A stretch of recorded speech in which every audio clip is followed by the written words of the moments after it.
So once I have a trademark registration in Australia, is it covered overseas? Now, a lot of people say that. For that $1,400, do I get a global trademark registration? No.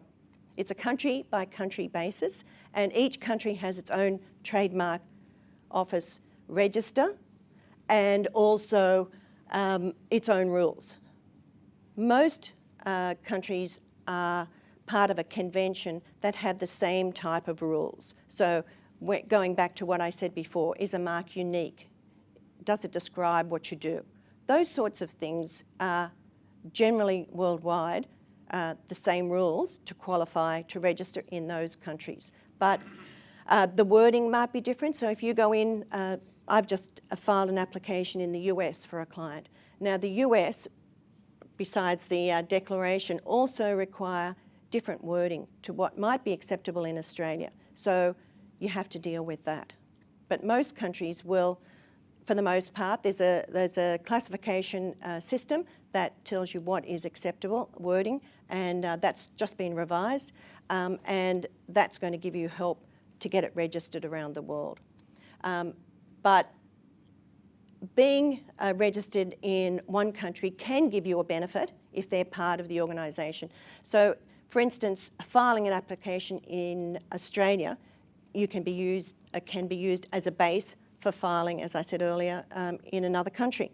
Now, you've got, say you file tomorrow, you've got 6 months, if the other country is a part of the convention, like New Zealand, then to file the same application.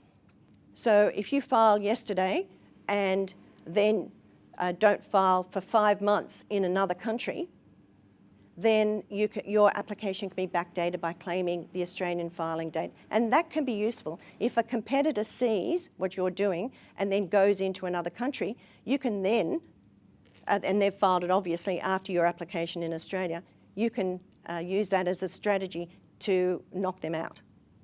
So that's something else that a lot of people don't understand. And the other thing with going overseas, when you have protection of your brand, you then own it and can license it. Now, a lot of people think, oh, well, I don't need to have a trademark registration, but I've got all these plans to franchise and I've got, going to license the use. There's a problem with that because you should be owning the brand that you're going to be licensing. But secondly, if you go to another country, say New Zealand, and this happened to a client of mine, they licensed a user to distribute their products in New Zealand.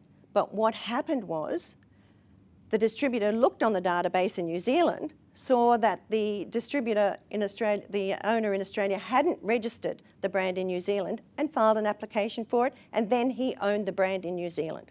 So a couple of things there were wrong in that the trademark owner in Australia, when you've got plans to go into another country, register it there, because that can happen to you. So they were then involved in this trademark dispute about who owned it. My client eventually won, but why have that angst? Why have that distraction from your business? How would he win it if he hadn't put the registration in New Zealand?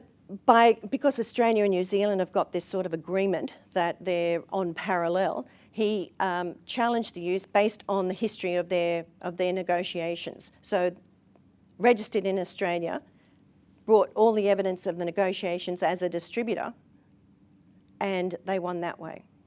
So I'm not privy to all the details of the case because I wasn't involved in it, but he basically told me that they eventually won. He had lawyers in New Zealand defend that. But that's what would have to happen. All the evidence of the agreements they had in place before he filed the application. So the application could have been made in bad faith.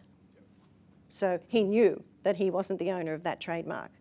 And when you file an application, there is, in Australia, but in other countries you actually have to state that you have a real intention to use the brand and that you are the owner of it. So if you make a false statement, then that leaves the registration vulnerable.